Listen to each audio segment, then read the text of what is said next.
Teóricamente se puede considerar que existe un punto del crecimiento humano en que la persona logra el pleno desarrollo del potencial con que nació. En ese momento, de la inmadurez física, sexual y psicológica, pasa a ser un mayor, capaz de interactuar madura y responsablemente en el conjunto de la sociedad. En 1948, las Naciones Unidas reconoce esta separación en dos grupos y denomina oficialmente niños a los menores, y en 1989, por la Convención de los Derechos del Niño, los define como todo ser humano desde que nace hasta que alcanza la mayoría de edad, es decir, hasta los 18 años. En lo concerniente a la edad mínima para la responsabilidad penal, la edad de consentimiento sexual, de consentimiento médico, de admisión al empleo, para contraer matrimonio y para poder constituir empresa, entre otras, se ha valorado y legislado casi en consenso jurídico mediante leyes, códigos y normas en cada país. El fundamento no es limitar el derecho de ejercer los derechos de los y las menores, sino para asegurar que estén protegidos de las acciones que puedan afectarles en el goce integral de sus derechos en el presente y en el futuro.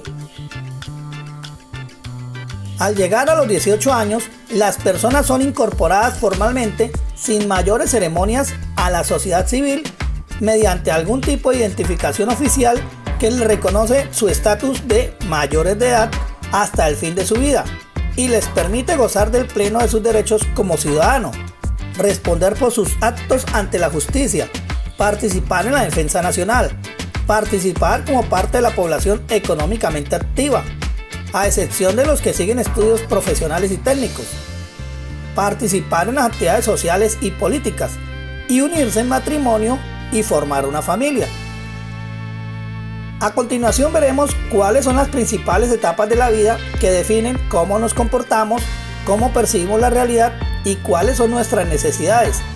Aunque es cierto que los límites de estas etapas no están muy claros y es discutible si unas empiezan o terminan antes o después. Hay un consenso relativo acerca de cuáles son y de qué manera ocupan nuestras vidas. Veamos cuáles son. Empezamos por los menores de edad. Etapa formativa que va desde el vientre hasta los 17 años. Primera etapa, prenatal. La vida empieza antes de nacer. Esta etapa se lleva a cabo en el vientre materno, donde el embrión comienza su proceso de desarrollo. El preformismo lo llamaba homúnculo, hasta convertirse en un neonato completamente formado. En ese periodo ya somos capaces de aprender a través del tacto y de los sonidos, es decir, que el cerebro humano ya asocia estímulos a respuestas adecuadas. Esta etapa incluye 3 subetapas. Periodo germinal, que es el momento de la concepción. Periodo embrionario, en el que comienza la división de las células. Y el periodo fetal, en el que los órganos comienzan a formarse y a madurar. Segunda etapa, primera infancia. La primera infancia se inicia en el momento de nacer y termina alrededor de los 3 o los 4 años. Es la etapa en la que se dan los pasos más importantes en el desarrollo del lenguaje y además se realiza el aprendizaje de capacidades y habilidades psicomotrices. El uso del lenguaje hace que se empiece a crear conceptos cada vez más abstractos y complejos que ayudarán a llegar a un grado de comprensión más profundo acerca de las cosas. El infante comienza a alimentarse con alimentos sólidos, a realizar sus primeros desplazamientos de forma autónoma, primero gateando y luego caminando.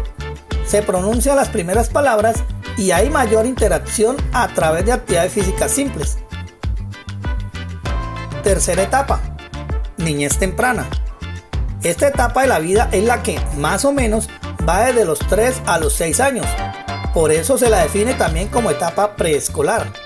En esta fase se forma el autoconcepto y se gana la capacidad de pensar en los estados mentales de los demás, ya sea para intuir sus intenciones o para saber qué información no saben. Esta habilidad se llama teoría de la mente. Cuarta etapa, niñez intermedia. La prepubertad, niñez intermedia o escolar va de los 6 a los 11 años. En esta etapa se producen muchos progresos en el desarrollo de las habilidades cognitivas, en la capacidad para comprender operaciones matemáticas y evolución de habilidades en lectoescritura y pensamiento lógico. En el plano social es un periodo de mucha interacción en que comienzan a formarse los primeros vínculos fuera de la casa a través del ámbito educativo y las actividades extracurriculares. Empieza a importar tener buenas relaciones con los demás, buscando dar una buena imagen y la inclusión en un determinado grupo de amistades. Quinta etapa, la adolescencia. Va desde los 11 a los 17 años aproximadamente. Es la etapa de la vida más complicada, ya que está marcada por los cambios hormonales y físicos que determinarán la madurez sexual de la persona. Asimismo, se consolida la capacidad para pensar en términos abstractos, postular hipótesis y preparar experiencias mentales para comprobarlas. Además, en la adolescencia se produce la parte más intensa de la búsqueda de la propia identidad, y los círculos sociales a los que se quiere pertenecer ganan mucha importancia e influencia en la persona. La adolescencia se subdivide en dos fases: adolescencia temprana o pubertad, que va de los 10 a los 14 años en las niñas y de los 12 a los 16 años en los varones, esto es aproximadamente. Esta pubertad está caracterizada por los cambios hormonales y el desarrollo sexual y corporal. También está la adolescencia tardía, de los 15 a 16 años a los 18 o 20 años aproximadamente. En esta etapa se termina de completar el proceso de maduración sexual y el adolescente se prepara para la adultez. Al finalizar la adolescencia tardía se vive un periodo de transición entre la adolescencia y la mayoría de edad, que tiene una importancia incuestionable.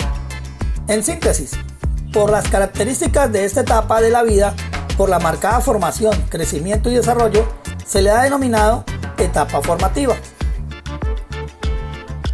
Antes de pasar a la siguiente etapa, veo preciso aclarar un error que a veces se comete entre los significados de adolescencia y adolecer.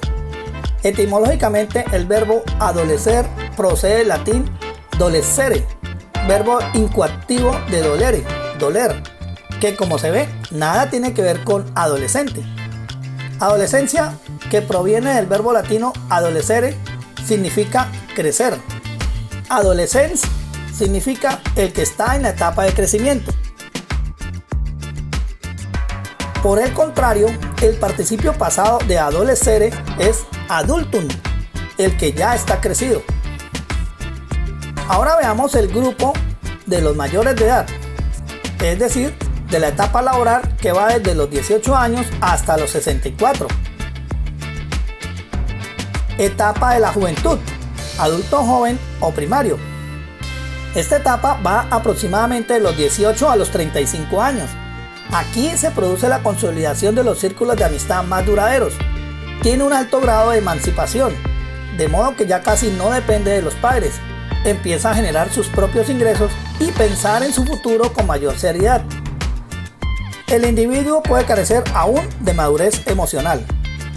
Psicológica y biológicamente, las capacidades físicas y mentales también llegan a su máximo. Etapa de la madurez. La madurez va de los 36 a los 54 años. Ya cuentan con un trabajo más estable y una familia en crecimiento. Han definido sus fuentes de ingresos para vivir de forma independiente. Por otro lado, las expectativas de cambio en la propia vida van quedando moderadas y los objetivos vitales se orientan más hacia la estabilidad. Etapa de la adultez madura. Adulto mayor joven. Esta fase va de los 55 a los 65 años. Se consolida el nivel de ingresos a unos niveles que permiten vivir mejor que antes, pero se producen cambios corporales que hay que saber gestionar. Empiezan a aparecer las primeras canas, la pérdida de cabello y la flacidez muscular. Se pierde gran parte de su capacidad física, lo cual reduce su autoestima porque se contrapone con la vitalidad y juventud con la que gozaba en años anteriores. Según sean los logros alcanzados en su vida productiva, se sentirá realizado o con sentimientos de frustración. La andropausia y la menopausia hacen su aparición. se enfrentan al alejamiento de los hijos, lo cual es conocido como síndrome del nido vacío. La mayoría enfrenta la posibilidad de dejar de trabajar y jubilarse, lo que conlleva dos problemas diferentes pero complementarios. ¿Qué hacer ahora con el tiempo disponible y la capacidad productiva que aún existe? Y cómo seguir afrontando la economía en el hogar. Ya entramos entonces a la última y gran etapa, que es la etapa jubilar, de los 65 años en adelante. Tercera edad. La tercera edad empieza a los 65 años y en ella se gana una nueva independencia al desaparecer las obligaciones laborales habituales y al producirse la marcha de los hijos e hijas que se haya podido tener.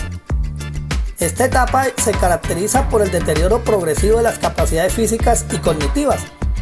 Sin embargo, factores como la calidad de vida y los hábitos de salud adquiridos en etapas vitales previas pueden influir de forma positiva en esta fase. En el estudio de esta población se pueden observar cambios en el desarrollo humano que permiten señalar dos subgrupos: los senectos y los gerontes.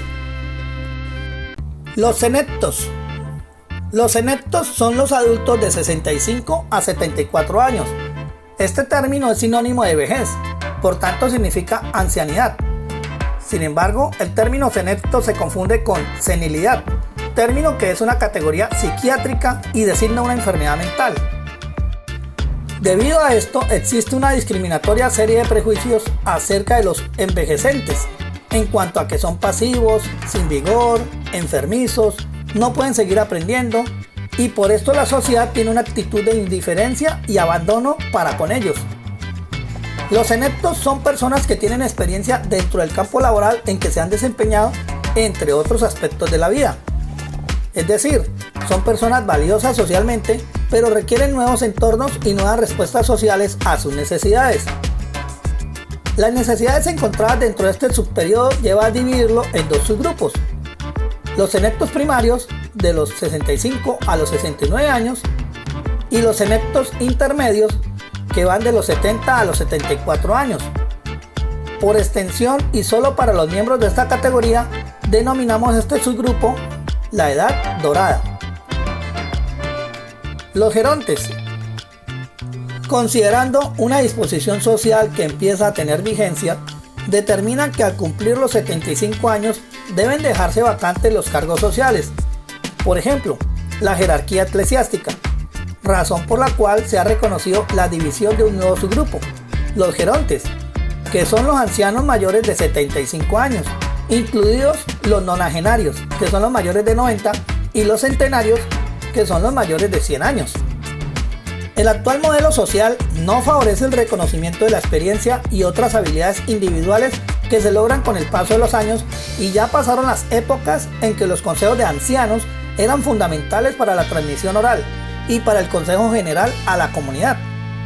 Los gerontes se pueden dividir en senectos tardíos, que van de los 75 a los 84 años, los longevos, de 85 a 94 años, y prolongevos, que tienen 95 o más años. Por lo extraordinario de llegar a vivir este último periodo de la vida, lo denominamos edad platino, y el periodo que comprende la edad dorada y la edad platino la denominamos etapa jubilar.